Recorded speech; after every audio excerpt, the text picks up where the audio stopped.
क्या एक दिन गायब हो जाएगा बद्रीनाथ? बद्रीनाथ से जुड़ी वो धार्मिक मान्यता क्या है जिसमें भविष्य में बद्रीनाथ के लुप्त हो जाने की बात कही गई है? और क्या इस धार्मिक मान्यता में उत्तराखंड के हिमालयी इलाके में भविष्य में किसी बड़ी तबाही का कोई संदेश छिपा हुआ है?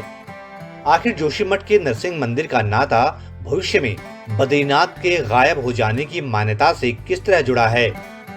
इन पूरे रहस्यों के बारे में आप इस वीडियो में जानेंगे।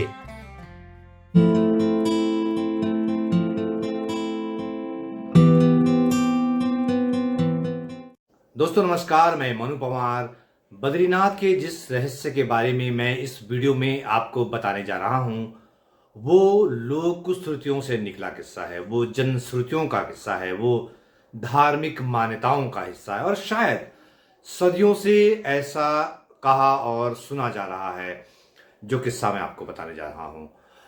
हाल के दिनों में जब हम लोग जोशीमठ के नरसिंह मंदिर गए थे, वहाँ भी इस मान्यता का जिक्र मैंने सुना और इस मान्यता के बारे में हम बचपन से पढ़ते सुनते आ रहे हैं। दोस्तों, बद्रीनाथ से जुड़ी उस मान्यता के बारे में जानने से पहले आपको जोशीमठ स्थित नरसिंह मंदिर के बारे में समझना पड़ेगा, क्योंकि उस भविष्यवाणी की बुनियाद में यही नरसिंह मंदिर है। ये मंदिर बद्रीनाथ धाम से करीब 42 किलोमीटर पहले स्थित है। नरसिंह को भगवान विष्णु का ही अवतार माना जाता है।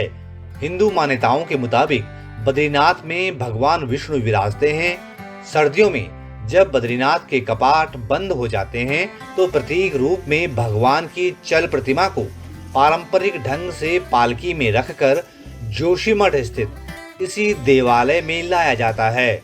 इस तरह सर्दियों में करीब 6 महीने भगवान बद्रीनाथ की पूजा जोशीमठ के इसी नरसिंह मंदिर में होती है। जोशीमठ के नरसिंह मंदिर में जो भगवान नरसिंह की मूर्ति है वो शालिग्राम पत्थर की बनी हुई है, लेकिन ये मूर्ति कब और किसने बनाई, इसको लेकर अलग अलग तरह की मान्यताएं हैं, अलग अलग तरह की बातें हैं। कहीं इसका जिक्र मिलता है कि ये मूर्ति जो है वो 8वीं सदी की है, तो कहीं मान्यताएं ये कहती हैं कि ये मूर्ति जो है वो स्वयं प्रकट हुई है। बहरहाल मान्यताएं अलग अलग जरूर हैं, लेकिन इस सब में इस मूर्ति से जुड़ी सबसे अहम वो मान्यता है जो कि भविष्य में बद्रीनाथ इलाके में किसी बड़ी अनहोनी की आशंका जताती है।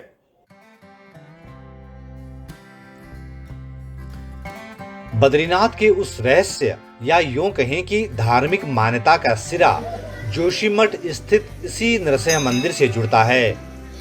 भगवान नरसिंह की मूर्ति का जो बायां हाथ है वो बहुत पतला है और ऐसी प्रचलित मान्यता है कि सदियों से यहाँ स्थित मूर्ति के बाएं हाथ की मोटाई कम होती जा रही है।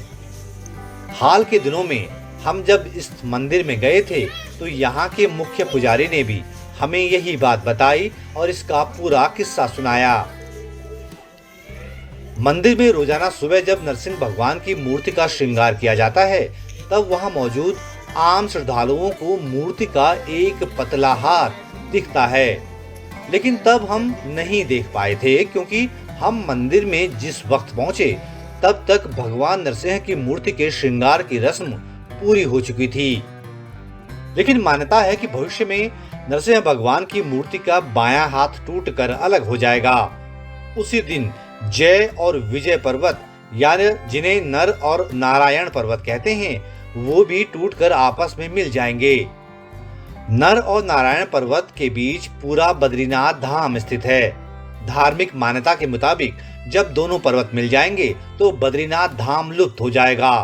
आप में से जो लोग बद्रीनाथ गए होंगे या जिन्होंने बद्रीनाथ के बारे में पढ़ा होगा वो जानते होंगे कि जिस पर्वत पर बद्रीनाथ का मंदिर स्थित है वो नारायण पर्वत कहलाता है, और जिस मंदिर और जिस पर्वत पर जो बाकी स्टैब्लिशमेंट है, यानी जहां पे कि धर्मशालाएं हैं, होटल हैं, बस स्टैंड हैं और बाकी एस्टैब्लिशमेंट है, वो इलाका नर पर्वत कहलाता है।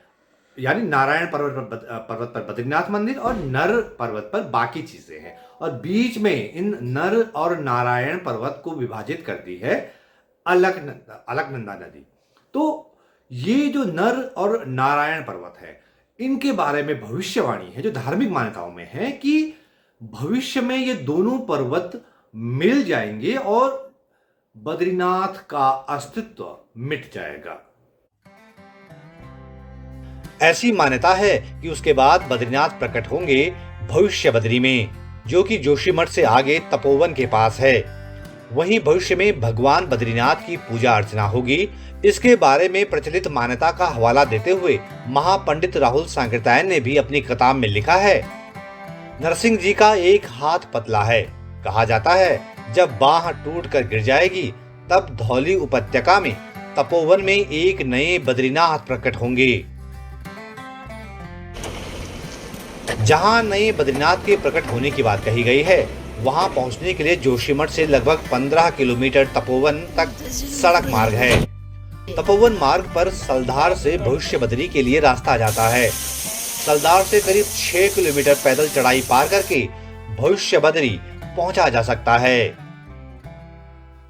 जोशीमठ स्थित भगवान नरसिंह की मूर्ति का बायां हाथ पतला होना, उसका भविष्य में टूट जाना, उसके बाद जो बद्रीनाथ के नर और नारायण पर्वत हैं उन दोनों का टूट कर मिल जाना और बद्रीनाथ का अस्तित्व मिट जाना और भविष्य में बद्रीनाथ की पूजा भविष्य बद्री नाम की जगह में होना, ये सब धार्मिक मान्यताएं हैं।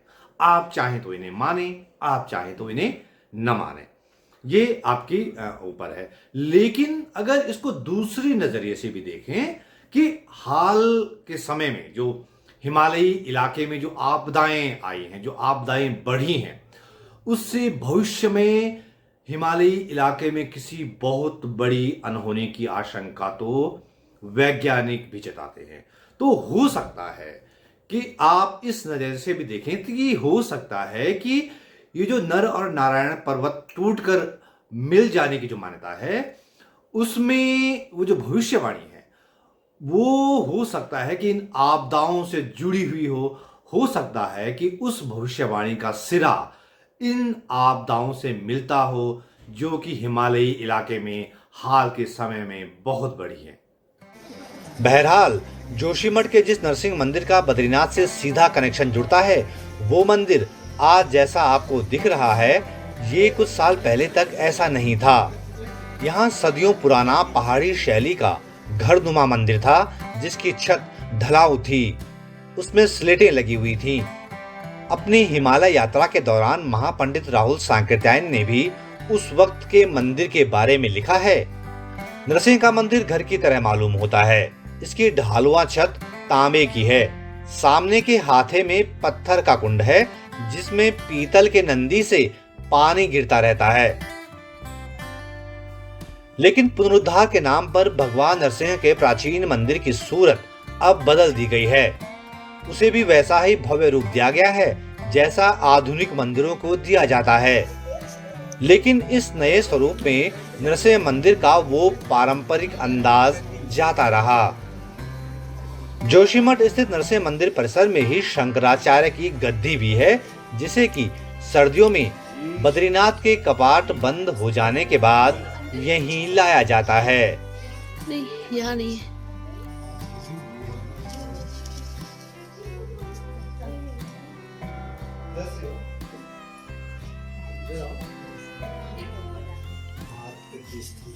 तो ये था बद्रीनाथ धाम से जुड़ी धार्मिक मान्यता का किस्सा, जिसका सिरा जुड़ता है जोशीमठ स्थित नरसिंह मंदिर से।